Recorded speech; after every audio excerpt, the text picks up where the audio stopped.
Alright everyone, Buzzfeed is now soliciting donations from its own viewership in order to try to make ends meet. Yes, this is not a symbol, by the way, of the death of Buzzfeed.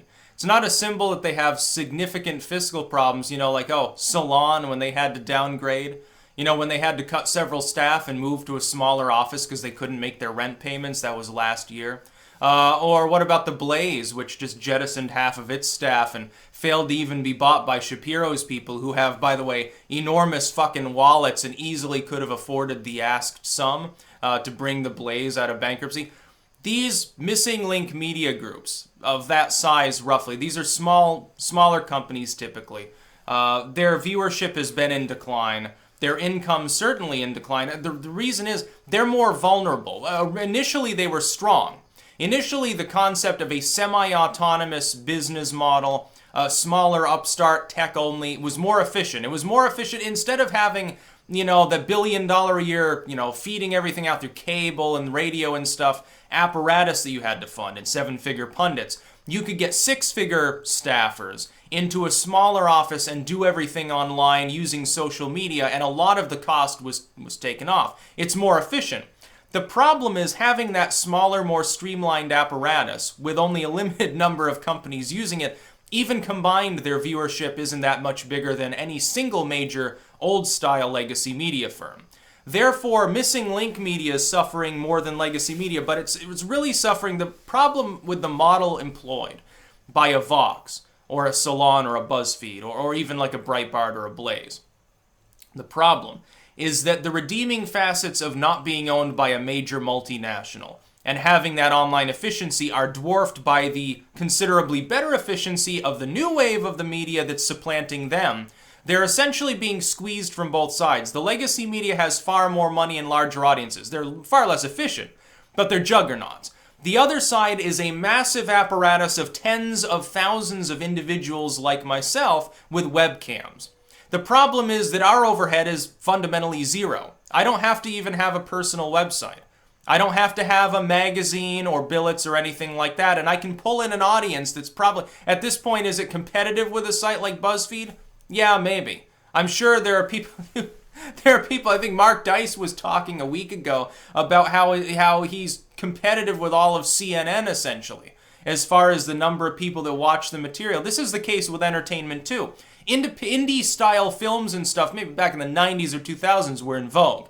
Very powerful things. You don't see much of that anymore. You have two different poles that are draining all the energy from them.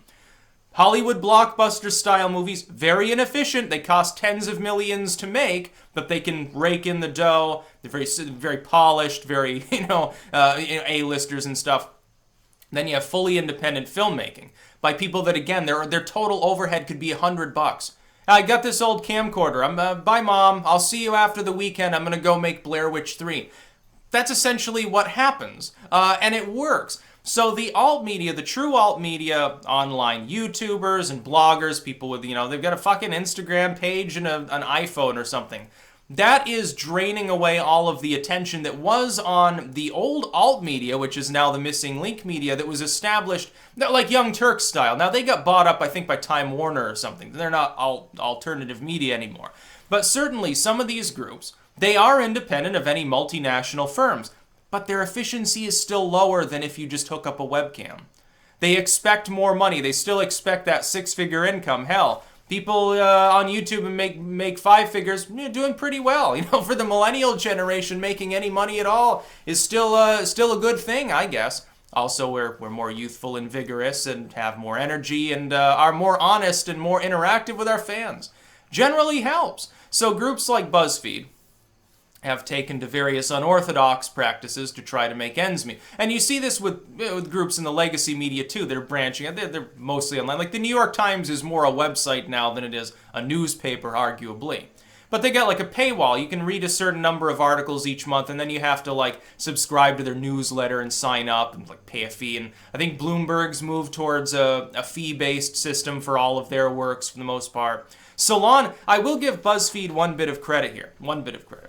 They're making this voluntary and basically just e-begging.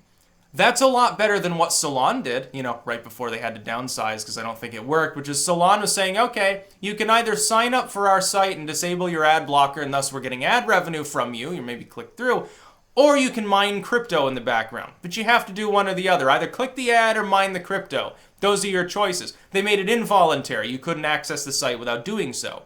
Now, by the way, there is a way around this for any article that will that doesn't have web crawling sort of shit scripts on it. You like the New York Times.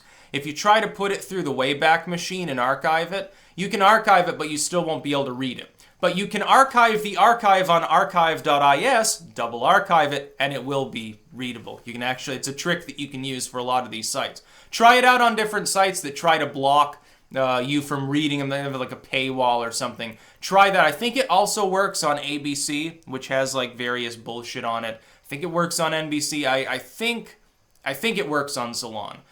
Basically, if a site, though, is trying to involuntarily get you to look at ads, like disable your ad blocker to continue or go through a paywall, don't even use the site. Boycott it. We should create a blacklist of sites that do that.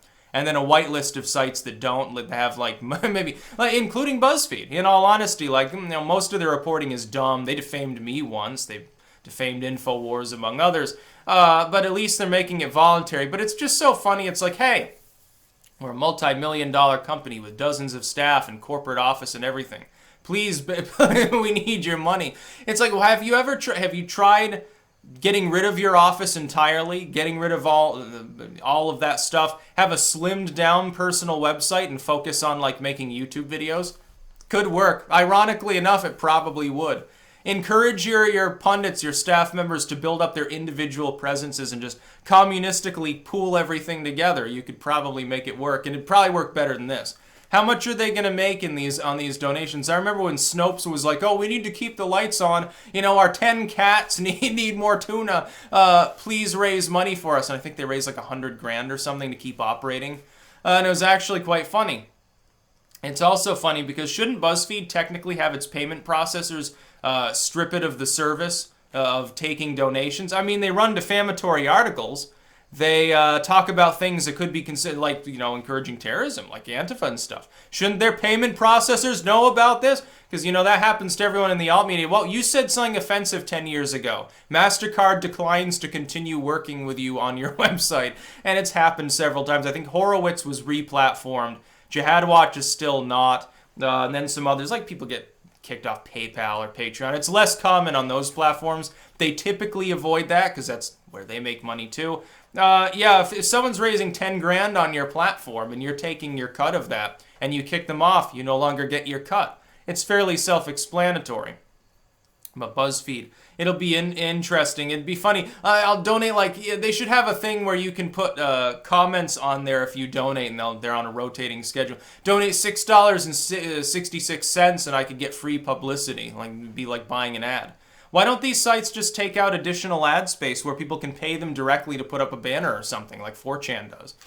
I ran a 4chan banner once. It didn't really pay off, but it did increase traffic to one of my literary titles. Of course, it only took like 12 hours for it to be totally exhausted on the export. It was pretty funny at the time. I thought it was worth a try. It was like $50. It was a little ad run. I thought it was funny. I should probably do that again soon.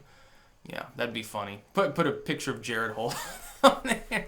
This is what we fight against. No, I wouldn't do that. But yeah, BuzzFeed is nearly broke. Don't let them fool you. They're like, whoa, we need to branch out into additional ways of making money. It's just the wave of the future. No, it's because you're desperate. And I think, aren't they completely broke anyway, like because of the Gawker situation sort of shit that went on?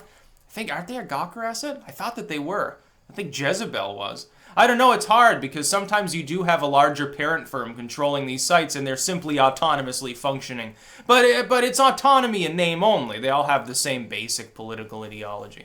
It's very fun to see. But this is, so chalk up, BuzzFeed now joins Salon, The Blaze, and several others in downsizing. I think the Young Turks just cut some of their staff.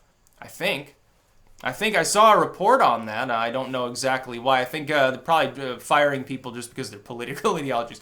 Oh, we found out that you owned a MAGA hat. Oh my goodness, we can't have that. That's about all. Peace out.